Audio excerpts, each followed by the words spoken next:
और सीधे आपको लिए चलते हैं माइंड रॉक्स कार्यक्रम में, जो कि चंडीगढ़ में चल रहा है, जहां पर मशहूर कॉमेडियन और आम आदमी पार्टी के सांसद भगवंत मान पहुंचे हैं। ये खबरें तो जो फील्ड के पत्रकार हैं इतनी लंबी लंबी भेज देते हैं, लेकिन उसमें खबर इतनी होती है। तो हम क्या करते हैं, हम कविता का जरिया या कोई ऐसा ढूंढ लेते हैं कि 2 मिनट की, मेरे ख्याल में 2-2.25 मिनट की कविता थी, अच्छे दिन कब आने वाले हैं, लेकिन उसमें बहुत कुछ है। सुन लेते हैं 2 मिनट मुझे मिले थे। अब 2 मिनट में अगर मैं वैसे बोलने लगूं तो एक मुद्दा मैं शुरू करके उसको खत्म नहीं कर सकता। उसका एक जरिया है कविता। कविता में एक लाइन में आप 1 घंटे का टॉपिक आप समा सकते हैं उसमें।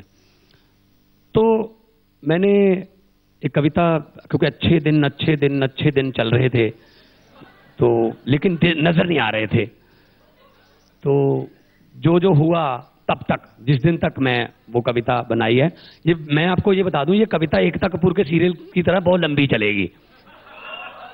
जो होता जाएगा इसमें ढालते जाएंगे। ये तो मैंने एकता कपूर का सीरियल शुरू कर लिया बस, जिसमें अगले जन्म तक भी चले जाते हैं, 7 जन्म की बातें करते हैं। तो 2 मिनट में बोलना था, बातें दिल में बहुत थी लेकिन टाइम कम है, तो मैंने कविता बनाई। तो जिसको मैंने जब पार्लियामेंट में बोला तो बहुत से लोगों को, जैसे आपने कहा, देर में समझ आया। खासतौर पे जेटली साहब बैठे थे सामने। जेटली साहब को लगा कि कविता है, चलो थोड़ा लाइटर मूड में भी कुछ आएगा। तो आप नोट करें, आप कुछ देखना, पहले 2-3 लाइनों पर जेटली साहब खुश हो रहे हैं,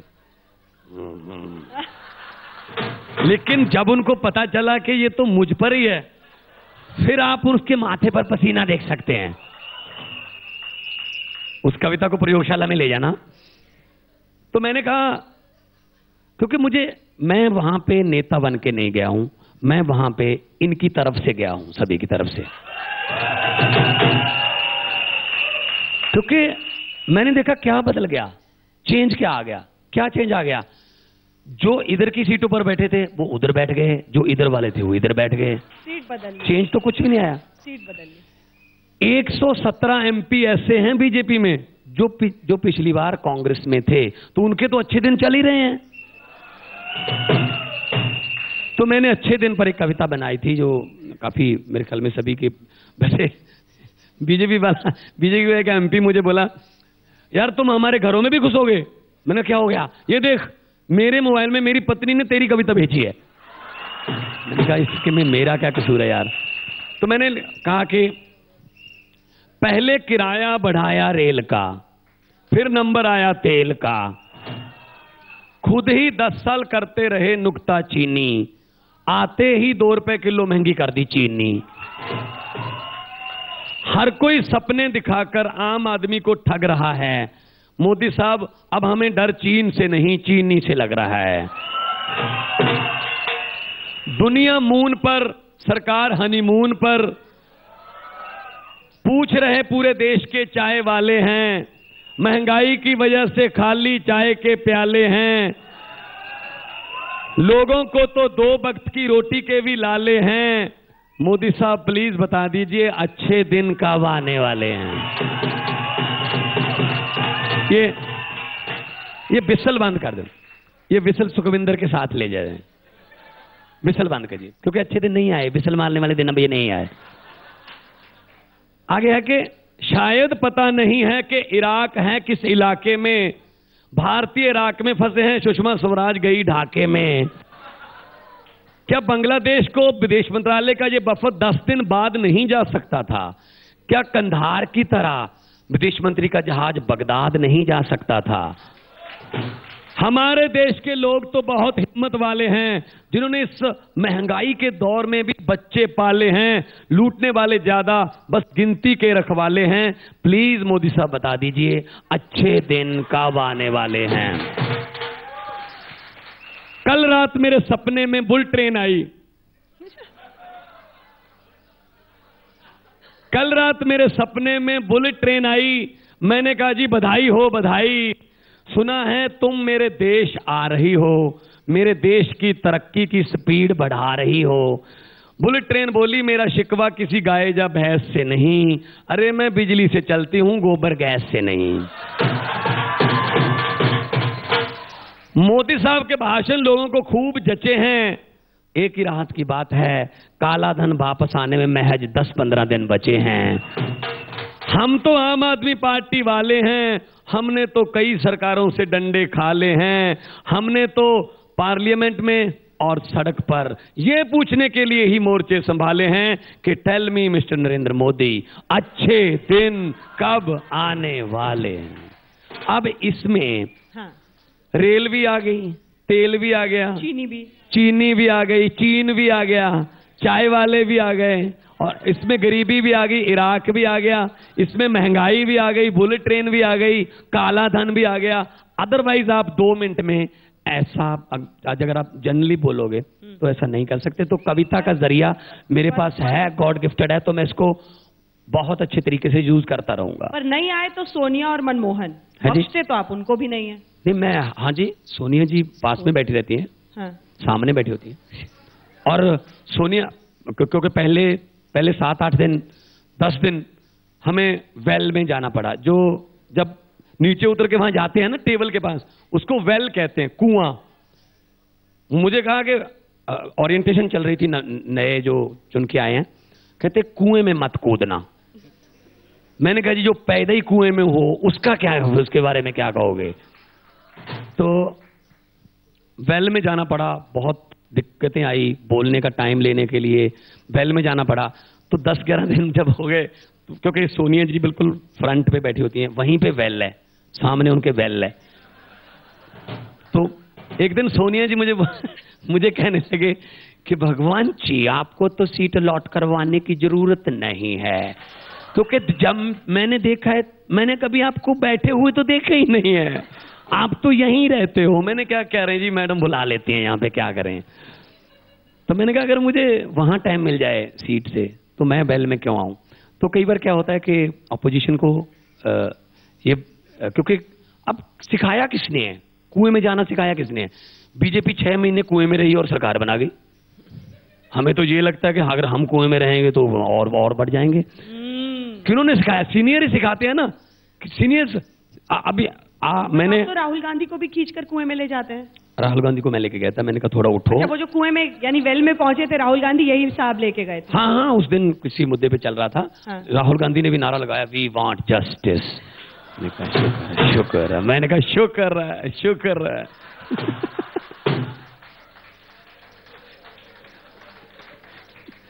तो क्योंकि हम ऑब्जर्वर हैं, इधर उधर से बातें उठा लेते हैं। पहले ही दिन क्या हुआ, पहला दिन वहां पे एक अखबार ने लिखा भी था, क्योंकि पत्रकार ऊपर बैठे रहते हैं प्रेस गैलरी में। पहला दिन, और हमारी पार्टी का बोलने का दिन अगला था, राष्ट्रपति के भाषण पे बोलना था।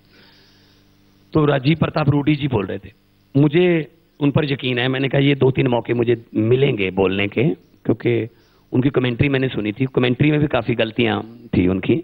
तो मैंने कहा भाषण में भी पक्का होंगी कोई ना कोई। तो मैं आप यहाँ पे हेडफोन लगा के सुन रहा था, अचानक से उन्होंने बोला कि हो जाता है कई बार, जैसे दिल्ली में एक भूली भटकी पार्टी को मौका मिल गया था। मैं क्या, mind your language mister Rudy. अध्यक्ष जी, ये भूले भटके किसको कह रहे हैं? कौन? ये दिल्ली की जनता जिन्होंने 34% वोट दिया उनको भूले भटके कह रहे हैं। जो बीजेपी को वोट दे वो सियाने, जो इनको वोट ना दे वो भूले भटके। कैसे हो सकता है ये? तो अध्यक्ष महोदय ने कहा, रूडी जी आप अपने शब्द वापस लीजिए। मैंने कहा चलो जी वापस लीजिए। मैं फिर बैठ गया। ये मेरी पहली प्रेजेंटेशन थी पार्लियामेंट में। तो सभी पूछ लगे थे कहाँ से, कौन है ये? अच्छा हाँ माने बटे चक्का, अच्छा हाँ माने कौन सा, अच्छा। अब बड़े बड़े घाघ बैठे वहां पे, कौन पता चलता हमें। तो मुझे उन पर फिर यकीन था। मैंने कहा एक मौका और पक्का मिलेगा। तो मैं फिर बैठ गया। अचानक से उन्होंने बोला कि यहां ऐसा भी है कि जब खुद पर केस हो जाता है तो अपनी पत्नी को मंत्री बना के खुद जेल में चले जाते हैं, तो पत्नियों को मंत्री बनाने का रिवाज आ गया। मैंने कहा जी अध्यक्ष महोदया इनसे पूछिए, इनके बगल में कौन बैठी है? हरसिमरत कौर। ये किसकी पत्नी है? ये किसकी पत्नी है? इनके पति डिप्टी सीएम, इनके ससुर सीएम, इनके भाई मंत्री, इनके परिवार में तो कोई अडल्ट बचे ही नहीं जो मंत्री ना हो, सिर्फ इनके बच्चे हैं। मैंने कहा बाल सभा बना के वो भी ले आओ।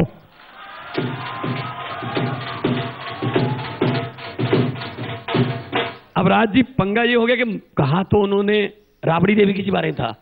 अब पप्पू यादव सामने बैठे थे, उनको पता नहीं, समझ नहीं आया, वो अपना कुछ काम कर रहे थे। अब मैं पप्पू यादव जी को उठाना चाहता था कि तुम भी बोलो। अब उसी में पप्पू जी को तो कुछ पता नहीं, फिर मैंने कहा अध्यक्ष महोदय ये राबड़ी देवी जी के बारे में बोल रहे हैं। पप्पू का अच्छा राबड़ी बारे बोला। पप्पू जी बोलते का मैं सीधा बेल की तरफ, मैडम ये कैसा मैडम, अरे वो सीधे गए। और अभी 15 मिनट हुए थे तो अध्यक्ष महोदय ने सोचा ये पहले ही दिन, पहले 15 मिनट में लोग कुएं में आने लगे। जैसे उनको आते देखा मैडम स्पीकर ने रूडी जी को कहा आप शब्द वापस लीजिए। तो पहले दिन 2 शब्द वापस लेके फिर मैं आराम से बैठ गया। मैंने कहा चलो अपना काम हो गया आज का।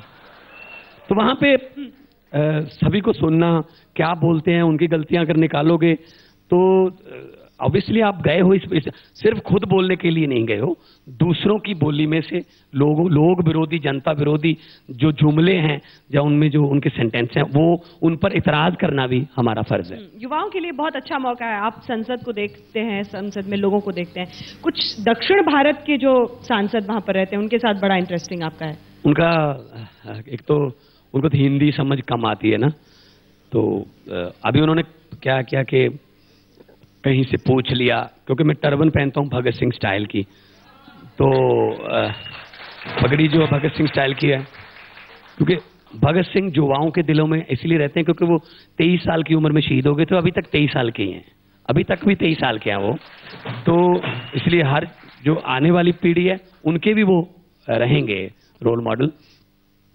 तो उन्होंने पूछ लिया कहीं से कि अच्छा भगत सिंह और नाम क्या है? भगवंत मान। तो वो मिक्स कर गए।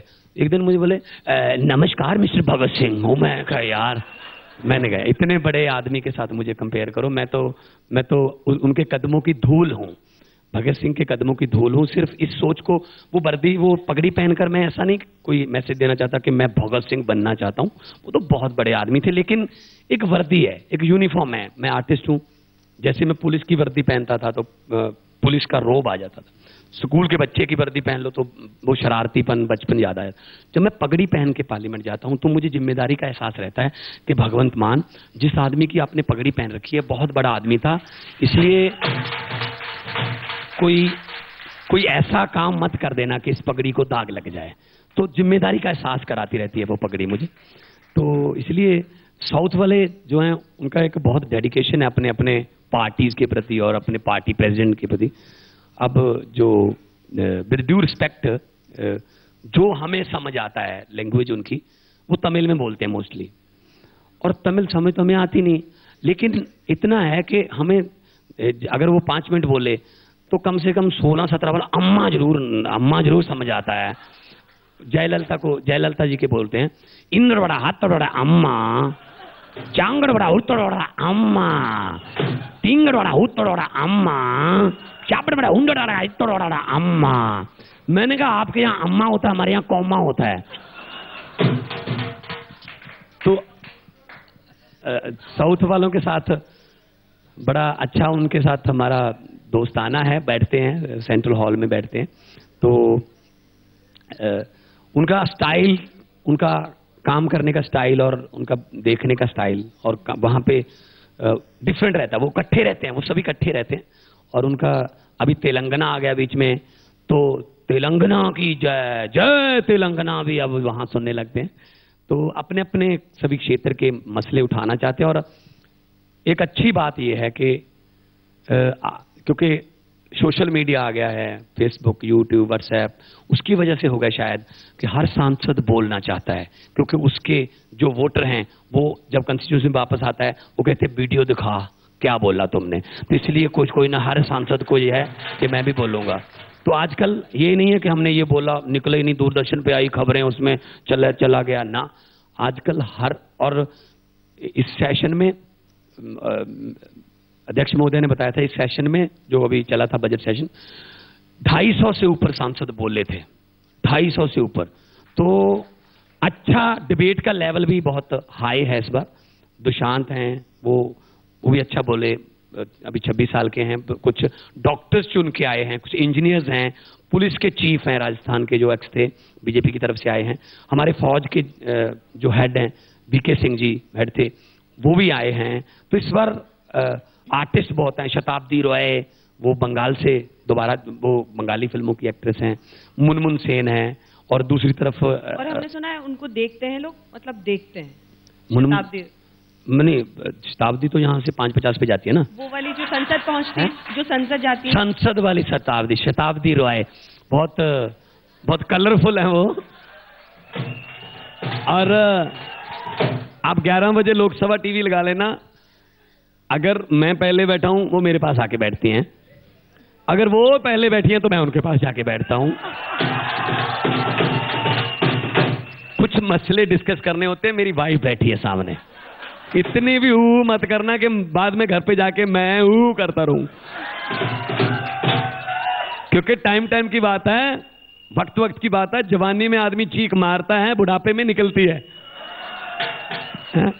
तो वो 34 हैं टीएमसी के, और सभी जो हैं बहुत इंटेलिजेंट हैं, बहुत मैं उनसे पूछता भी रहता हूँ, क्योंकि मुझे कई बार पता नहीं लगता कि मैं इस पे बोल सकता हूँ। मैं इस पे कई बार मार्शल को बिल्कुल टाइम पे भी आप अगर दे दो लिख के कि मैं भी बोलना चाहता हूँ, तो कई बार सप्लीमेंट डल जाता है।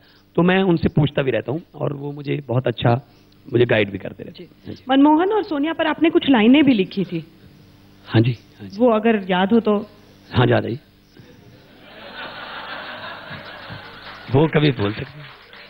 असल में ये था कि लाफ्टर चैलेंज की शूटिंग चल रही थी, जब उस दिन काउंटिंग हो रही थी यूपी की, जब पिछली बार जब मायावती की सरकार बनी थी, उस दिन काउंटिंग थी, जिस दिन शूटिंग थी।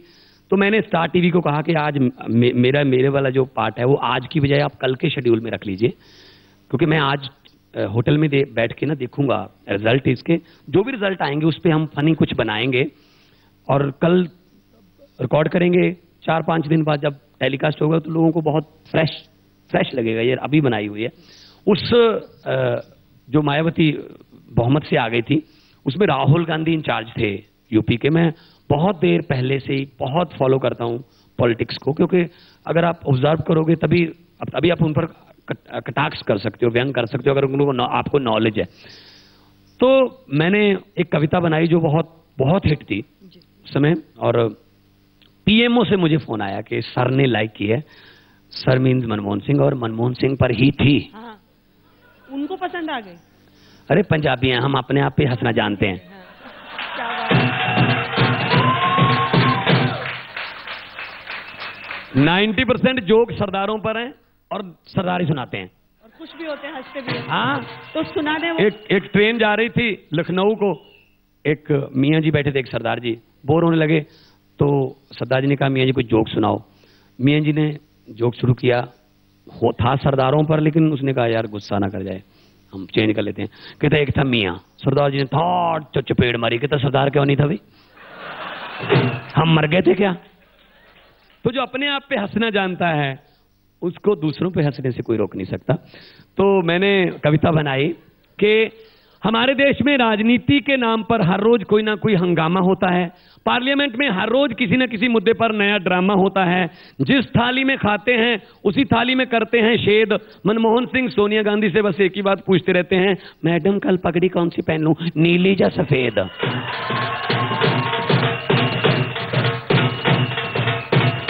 दो ही पगड़ियां थी, नीली या सफेद।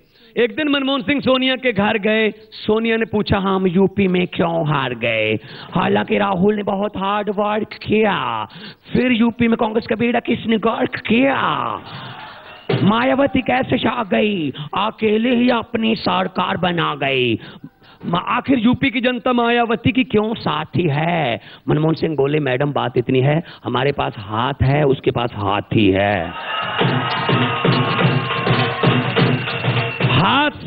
हाथ से हम मुलायम सिंह यादव के साइकिल का हैंडल मोड़ सकते हैं, बीजेपी का कमल का फूल तोड़ सकते हैं, यूपी में जीतने का और कोई नुक्ता नहीं है। बहुत जोर लगाकर देख लिया मैडम, हाथी हाथ से रुकता नहीं है। एक तो हाथी ताकतवर था, ऊपर से हमारी पार्टी में भी थे मतभेद। ये बातें छोड़ो, ये बताओ कल पगड़ी कौन सी पहनूं, नीली या सफेद?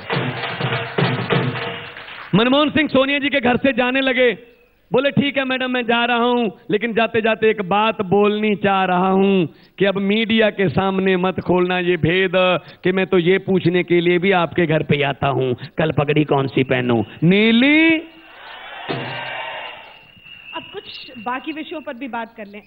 आपके अरविंद केजरीवाल जी पर जी सब कह रहे हैं कि भाग गए दिल्ली की सरकार छोड़ के जी, और उसके बाद अब हरियाणा से भी भाग गए। है जी? हरियाणा में भी चुनाव लड़ने को तैयार नहीं है जी जी। तो क्या यहाँ से भी भगोड़ा कहलाएंगे? देखिए पहली बात तो ये है कि भाग गए क्यों? हमारे यहां कुर्सी से चिपकने वाले को ही नेता कहते हैं।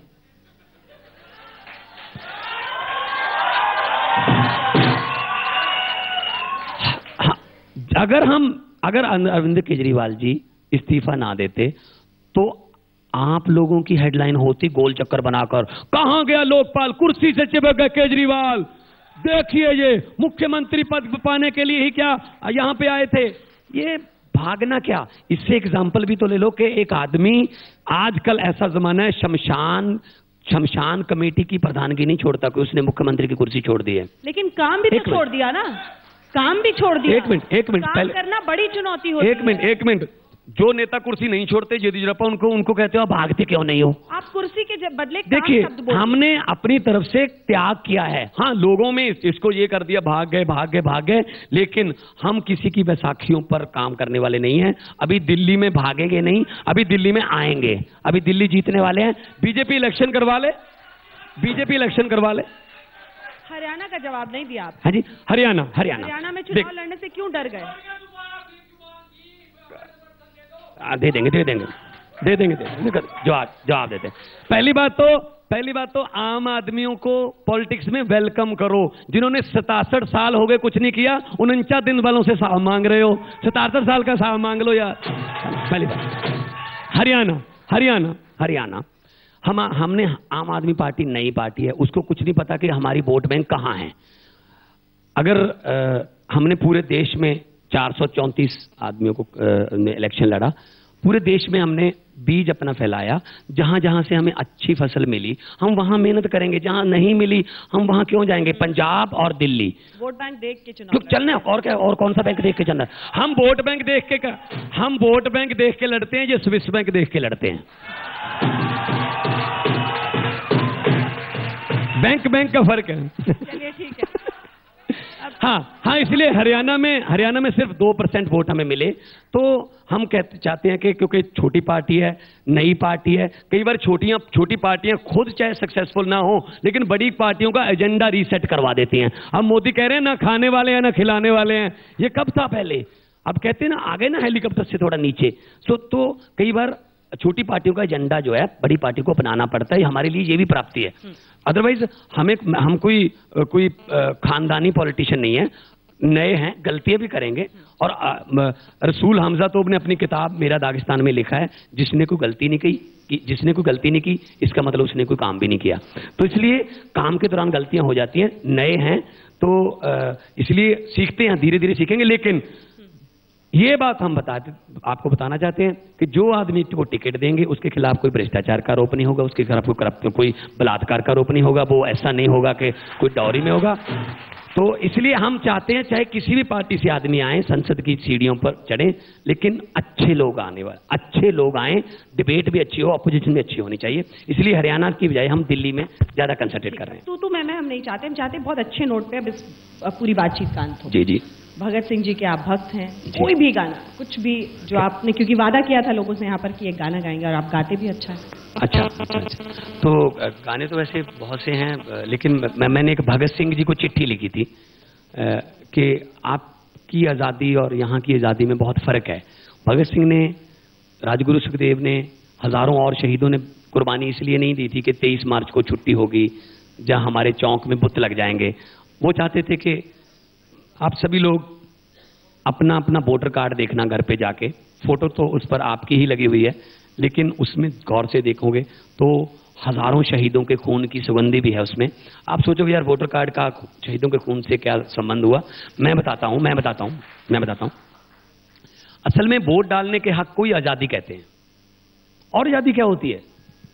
अंग्रेज यही करने नहीं देते थे। भगत सिंह कहते थे, राजगुरु सुखदेव कहते थे, चंद्रशेखर यादव और सभी शहीद कहते थे कि हमें वोट डालने का हक दो, तुम जाओ, हम अपने नेता खुद चुनेंगे। इसी सिलसिले में उनको फांसी पे लटका दिया, वो चले गए। लेकिन अगर हम वो वोटर कार्ड 500-1000 लेके या कोई नशे वशे लेके या कोई किसी रिश्तेदार के दबाव में आके किसी को पकड़ा देते हैं, असल में हम वोट नहीं बेचते, हम शहीदों के खून का सस्ता सौदा करते हैं।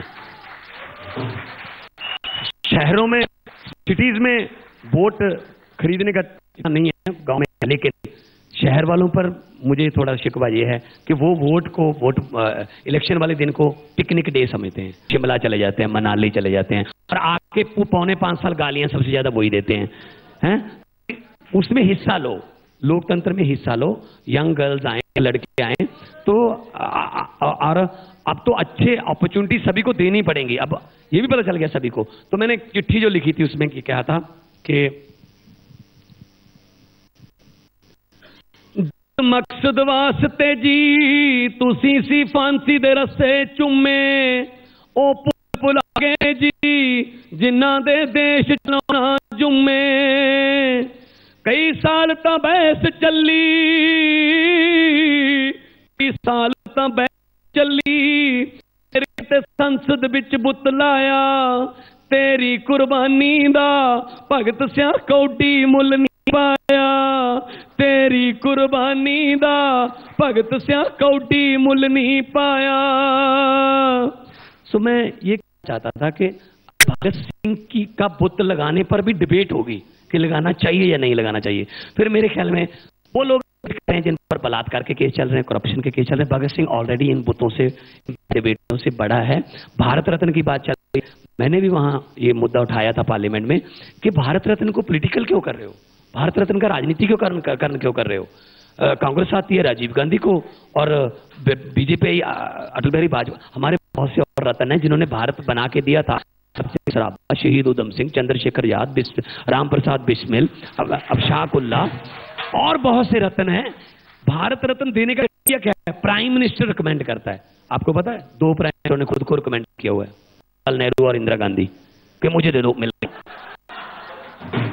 तो क्राइटेरिया क्या? आजकल इतना सोशल मीडिया इतना आ गया, अगर चैनल्स इंडिया स्टार या कोई इंडिया का रॉकिंग स्टार पता करने के लिए SMS करवा लेते हैं, क्यों नहीं दुनिया पूरे देश से हम ऐसी सूचनाएं ले लें कि किसको भारत रत्न मिलना चाहिए। तो पार्लियामेंट में जो बोलता हूं, मैं चाहता हूं कि वो राजनीतिक कम, सोशल ज्यादा हो। एक महिलाओं की सुरक्षा पर बात चल रही थी, मैंने कहा क्या सुरक्षा की बात करते हो आप? हमारा देश किधर जा रहा है? हमारा एक रॉकेट हमारा मंगल ग्रह की तरफ चला हुआ है, दूसरी तरफ हम कोख में आ रहे हैं बच्चियों का, और दहेज उत्पीड़न के मामले सामने आ रहे हैं।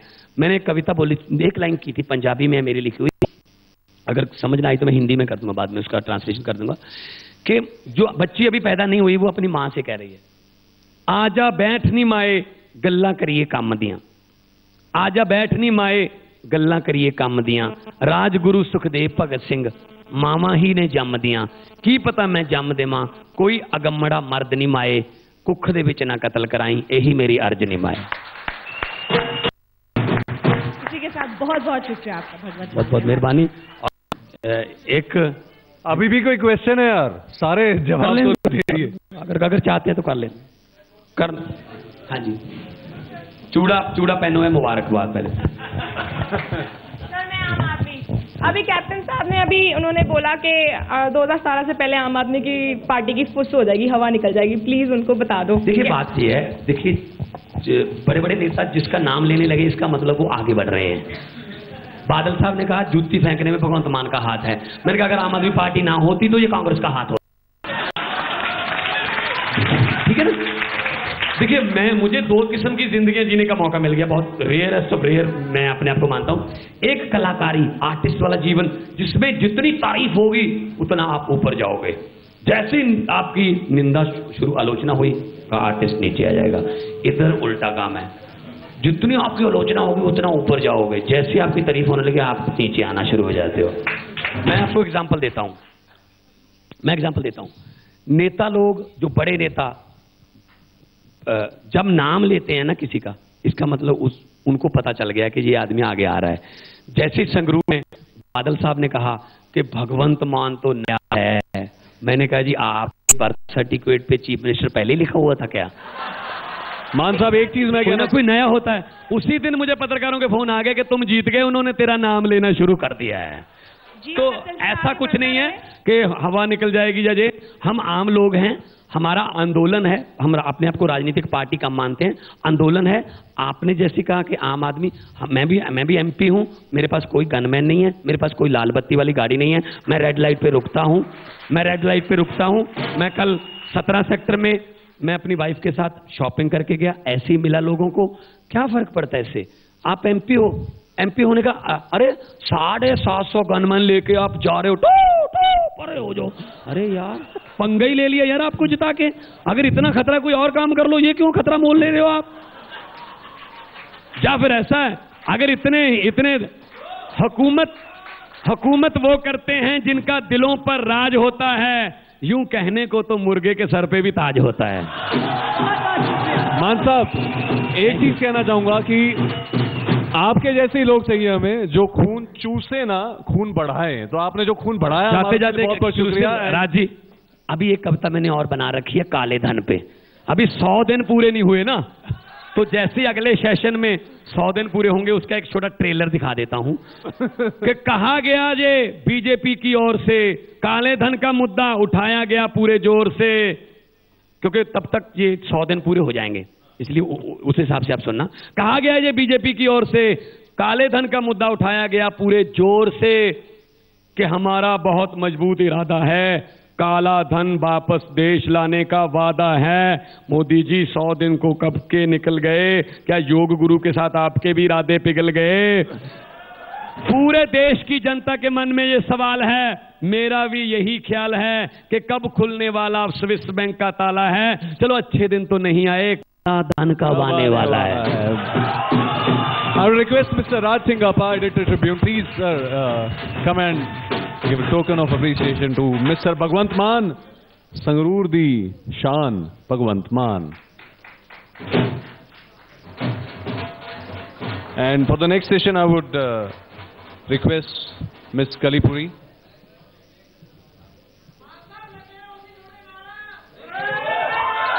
मान साहब चक दो फट्टे नप दो किल्ली, आज जो चंडीगढ़ ते पहुंचो जल्दी दिल्ली।